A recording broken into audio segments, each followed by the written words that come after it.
నాలుగు మంచి మీరు సమానం చూశారు, మీరు మంచితనం చూశారు, మీరు మరి సోదరులు చూశారు. మీరు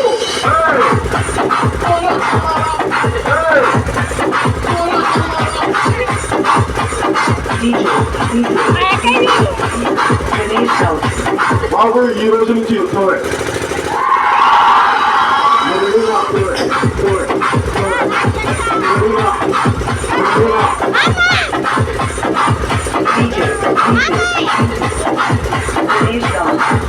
పోలీసులు చెప్పారు కదా బాబు, గౌతమ్ సావంత్ గారు ఏం చెప్పారు, బీజేపీ గారు భావ